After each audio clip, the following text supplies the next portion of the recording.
Hey there, Agile Adventurer. Just a quick question. What if, for the price of a fancy coffee or half a pizza, you could unlock over 700 hours of the best Agile content on the planet? That's audio, video, e-courses, books, presentations, all that you can think of. But you can also join live calls with world-class practitioners and hang out in a flame war-free and AI slop-clean Slack with the sharpest minds in the game. Oh, and yes, you get direct access to me, Vasco, your Scrum Master Toolbox podcast.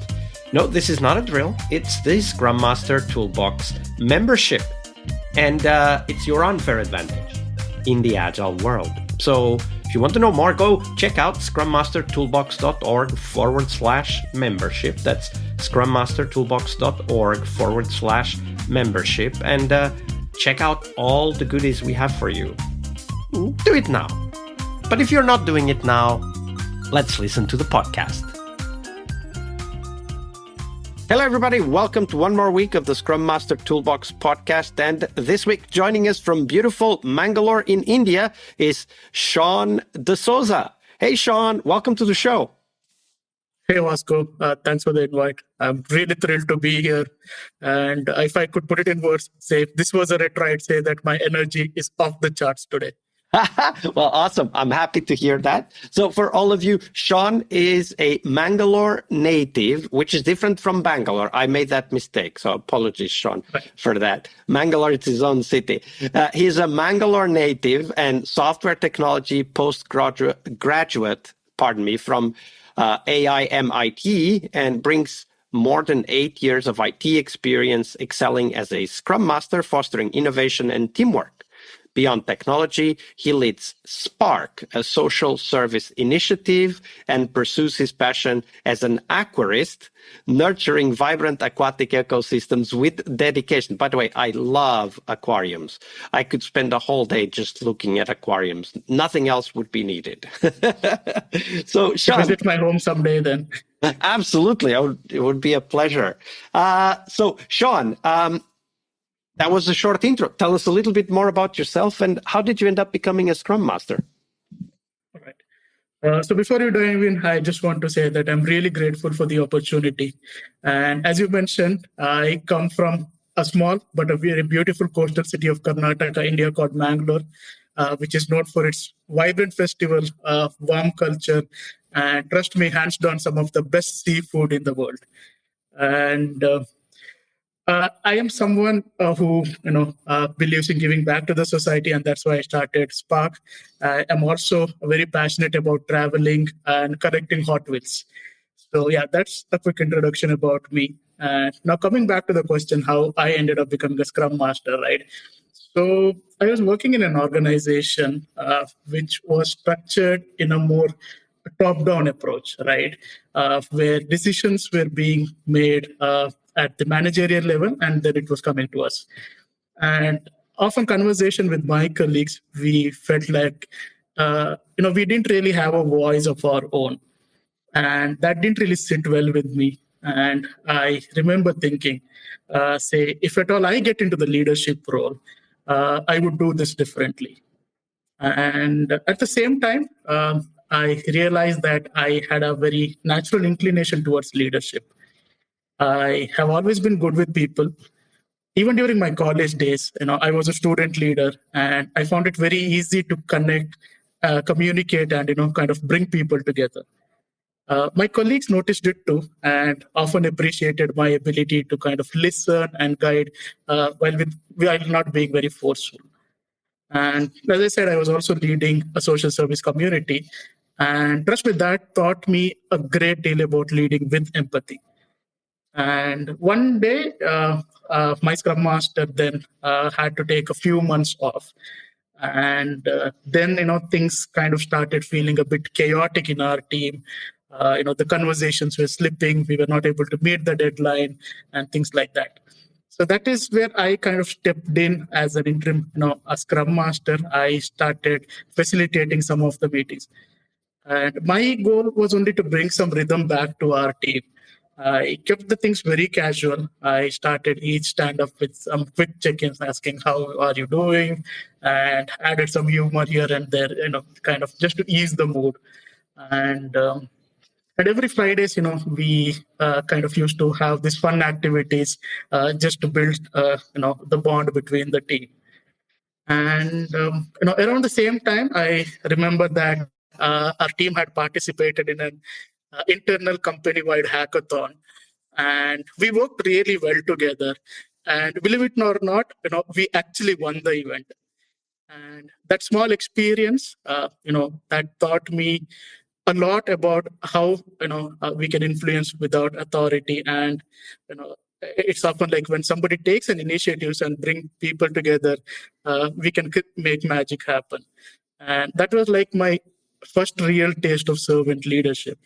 Okay, now coming back to the question, like how I ended up becoming a Scrum Master, right? So what happened was my organization was going through an agile transformation, and I saw an opportunity there. I pursued my CSM certification, and I would say that the more I explored about Scrum, the more I understood how well aligned it is with my own thought process. It talks about empowering the team and not really controlling them, right? And the biggest advantage is it puts decision making back into the hands of people who are very close to the work. And that really clicked for me, I would say. It's been 4 years now, and I can honestly say that I absolutely love what I do. I have done tons of mistakes, and I'm really grateful that I could learn from them. And that's And exactly what we're going to talk about next. So, Shawn, tell us that story, right. the difficult moment, the failure story. Of course, we dive into the details later. Tell us that story first. Okay. So for that, I actually have two stories to share. The first one goes back to my early days as Scrum Master, right?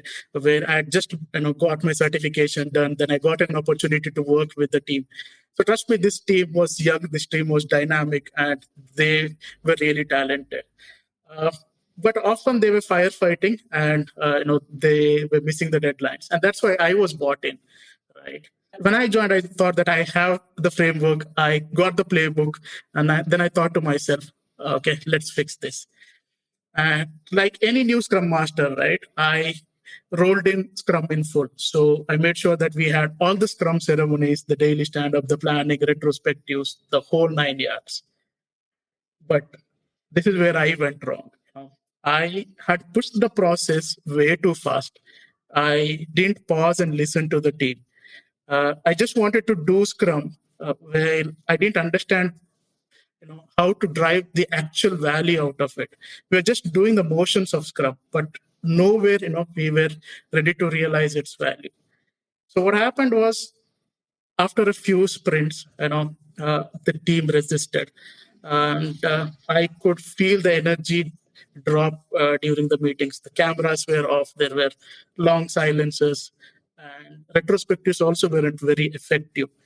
And eventually, what happened was, I think the team kind of lost its trust in me, because that was the reason why I was brought in, right? Because I had to solve the issues the team was facing, but I didn't do that, and that is when I kind of paused and I started to reflect. Right. I then started listening to the team. I had a lot of one-on-ones, some informal group chat, and then we started rebuilding the whole process together. So this time it was not about the process, no buzzwords, no pressure. It was more about shared ownership. And this is where What did you do differently when you helped the team rebuild the process more focused on shared ownership? What were the big differences compared to the first time that you tried it? Okay. So we had, 2 to 3 major issues. One was that there were a lot of internal conflicts. Our user stories were not up to the mark, and we were getting requirements from all the directions, right? So let's tackle all of this problem one by one. So about the conflicts, sometimes conflicts don't need any formal workshop. A simple coffee break does wonders. So we spent time, informally chatting with people, understanding what was really bothering them, and what became clear was that the most of the tension that was there within the team, it was not personal. It was more about the system or the way we were structured. For example, as I said, we were getting requirements from all the directions. The manager was getting involved. There was the product owner, the engineering head. Everybody was giving requirements to the team. So this is one of the first things that we changed. So we made sure that we funnel all the requirements through the PO. So now we had a single source of truth so that the team can directly go to the PO and get the requirements. We're not getting distracted from all the direction. And the second thing was we had a lot of scope creep. So what we did was after every planning meeting, we made sure that we communicate to the stakeholder exactly what we are going to do and get their opinion about it. And we kept around 20 to 30% of our backlog for the buffer user stories or the R&D stuff that is coming in. And another improvement was since our PO kind of became free because of all this new structure that we had introduced, you could focus more on writing quality user stories. So yeah, I mean, these might sound like very small changes, but I would say that these made a very huge difference over the time. Very practical. So it's important to realize that sometimes it's not about big changes. It's about changing the small details that have a big influence. Like, for example, the product owner being the single source of truth is an excellent example because it sounds like a small change when you think about it, but actually in practice, it becomes a huge change, right? It improves communication between team and product owners. It establishes trust in the product owner. It helps the product owner step up and talk more to the stakeholders and learn about requirements more directly from them. So I really like how you went through that list of what you called small changes. They weren't really, but they sound like small changes, but that have a huge impact. So thank you for sharing that story with us, Shawn. All right, I hope you liked this episode. But before you hit next episode, here's the deal. This podcast is powered by people like you, the members who wanted more than just inspiration. They wanted real tools and real connection to people who are practicing Agile every day.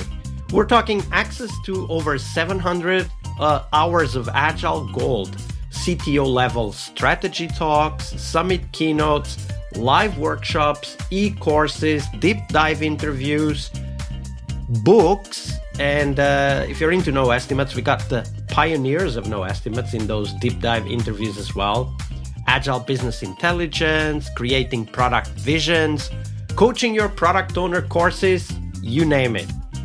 You'll get invites to monthly live Q&As with Agile pioneers and practitioners, plus a private Slack community, which is free of all of that AI slop you see everywhere, and of course, without the flame wars. It's a community of practitioners that want to learn and thrive together. It's the best place to connect with community and learn together. So if this podcast has helped you before, imagine what you will get from this podcast membership. So head on over to scrummastertoolbox.org/membership and join the community that's shaping the future of Agile. And we have so much for you. So check out all the details at scrummastertoolbox.org/membership because listening is great, it's important, but doing it together, that's next level. I'll see you in the community Slack. We really hope you liked our show. And if you did, why not rate this podcast on Stitcher or iTunes? Share this podcast and let other Scrum Masters know about this valuable resource for their work. Remember that sharing is caring.